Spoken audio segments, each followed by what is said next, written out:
देश खतरनाक दौर में है।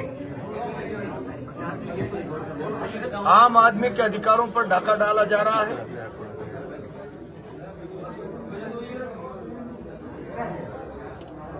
वोट की ताकत जो आम आदमी के पास संविधान द्वारा दी गई सबसे बड़ी ताकत है, सत्ता के भय से उसको भी छीने जाने का प्रयास किया जा रहा है। और इसके लिए पुलिस प्रशासन सारी की सारी शासन तंत्र की प्रशासनिक मशीनरी का उपयोग करना, मैं बहुत जिम्मेदारी से कह रहा हूं कि अगर वोटिंग का अधिकार उसकी ताकत लोगों के हाथ में नहीं बची तो भारत में संविधान का कोई मूल्य नहीं बचेगा। महत्वपूर्ण मुद्दा है। दूसरा, राजस्थान में चारों तरफ अराजकता है, अव्यवस्था है, विकास नाम की कोई चीज नहीं है। राजस्थान त्रायमाम कर रहा है, सरकार बेखबर है। पूरा राजस्थान अतिवृष्टि से पीड़ित है। खासतौर से कोटा और बूंदी जिले के कई गांव में तो करोड़ों रुपए का नुकसान। और भारतीय जनता पार्टी की सरकार के प्रतिनिधि लोगों के बीच में जाकर फोटो खिंचाने के अलावा अब तक कोई राहत प्रदान नहीं कर पाए। और मौजूदा आपदा राहत के प्रावधान ऊंट के मुंह में जीरो के बराबर है। ये प्राकृतिक आपदा की भरपाई नहीं कर सकते। लोगों का तबाह हो गया, परिवार जीवन तबाह हो गया। हमने मांग की है सरकार नुकसान की भरपाई के लिए स्पेशल पैकेज की घोषणा करे। अकेले निमोदा गांव में प्राकृतिक आपदा से ज्यादा मानवीय त्रुटि, एक ठेकेदार को जो भाजपा का कार्यकर्ता है तालाब की मछली का इलीगल ठेका देके जाल लगाने का उसको परमिशन दे दी, अवैधानिक। उसका परिणाम ये हुआ कि अगर तालाब दिन की जगह रात को टूटता तो 150 लोगों की कैजुअलिटी होती है। सारे गांव में देखते देखते चंद पलों में आदमी डूबे, इतना पानी आ गया। दिन का समय था, जान माल तो जान बचा ली, माल नहीं बचा पाए।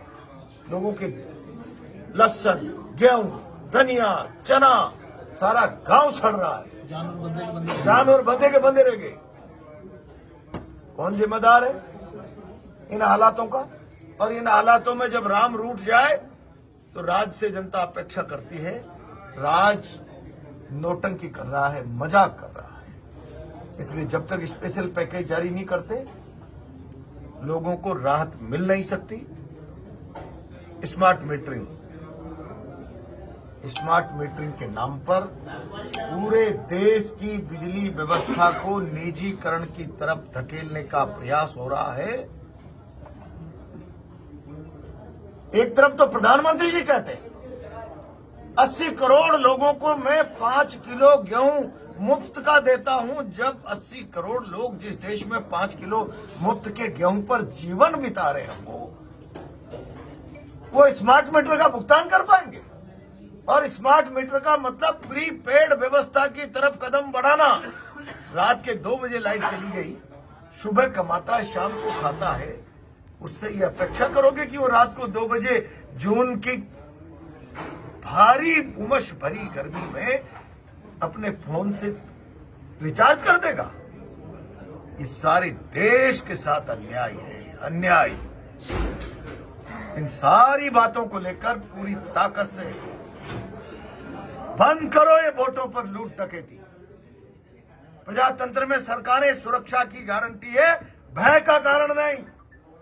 भयग्रस्त करके आप मतदाता को अपने मत के अधिकार को बदलने के लिए मजबूर कर दो। तुम्हारी खान बंद कर देंगे, तुम्हारा व्यापार बंद कर देंगे, तुम्हारा तबादला कर देंगे, तुम्हारी मशीनरी जब्त कर देंगे, रोजगार के साधन संसाधनों का सत्यानाश कर देंगे। क्या ये प्रजातंत्र में स्वच्छ परंपरा है? क्या ये वोटों के अधिकार की ताकत जो संविधान देता है, इसके अलावा जनता के हाथ में अपनी शक्ति प्रदर्शित करने का कोई दूसरा हथियार नहीं है? उस पर भी डाका डाल दो। कहां ले जाना चाहते हैं देश को? और देश किसी सरकार की मर्जी से नहीं, संविधान की मर्जी से चलता है। और संवैधानिक प्रावधानों पर सीधा सीधा खंजर चलाना मैं समझता हूं लोकतंत्र की हत्या है, संविधान की हत्या है। कांग्रेस पार्टी इसे बर्दाश्त नहीं कर सकती। राहुल जी खड़गे जी ने पूरे देश में अभियान चला रखा है। 10 तारीख को हमारा भी प्रदर्शन होगा। बंद करो ये संविधान की हत्या, वोटों की लूट डकैती। तो कोटा में कानून व्यवस्था बिल्कुल खराब हो चुकी है, लोगों की सुनवाई नहीं हो रही है। कैसे कानून व्यवस्था चलेगी? यहाँ न एसपी की चलती, न आईजी की चलती। वो टाइम पास कर रहे हैं, हाजिरी भर रहे हैं। एक प्रमोटी व्यक्ति होदेदार बनकर सारी व्यवस्था को गवर्न कर रहा है और उसका करैक्टर ये है कि उसके चेंबर में एक तरफ पुलिस के अधिकारी बैठते हैं, दूसरी तरफ सामने शहर के टॉप क्रिमिनल्स बैठते हैं। क्या संदेश देना चाहते हो? क्या इस तरीके से आप शहर की कानून व्यवस्था मेंटेन कर लोगे? जानबूझकर भाजपाई शासन शहर की नहीं पूरे राजस्थान की कानून व्यवस्था खराब करके अराजक हालात पैदा करना चाहता है। हम भाजपा के शासन की इस मंशा को पूरा नहीं होने देंगे। सड़कों पर ईंट से ईंट बजा देंगे। 10 तारीख प्रातः 11 बजे किशोर सागर तालाब से जुलूस प्रारंभ होगा, कलेक्ट्रेट तक जाएगा। आप मानना, स्टेट नई दिल्ली की सरकार के कानून के पर्दे फाड़ देगा हमारा।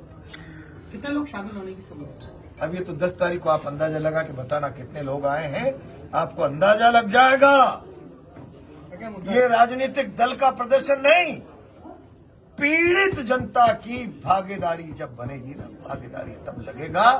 अत्याचारों की तस्वीर है ये प्रदर्शन दिल्ली और प्रदेश की। इतने लोग आने वाले हैं। मुद्दा बता तो दिया, सारे मुद्दे बता। अरे कौन शामिल होने की? अभी हमने प्रदेश अध्यक्ष जी को, नेता प्रतिपक्ष को कहा है। विधानसभा चल रही है, नेता प्रतिपक्ष शायद आवे नहीं। प्रदेश अध्यक्ष जी और किन किन लोगों को आना है, जिला संगठन ने प्रदेश संगठन को लिख दिया है। प्रदेश संगठन अपने हिसाब से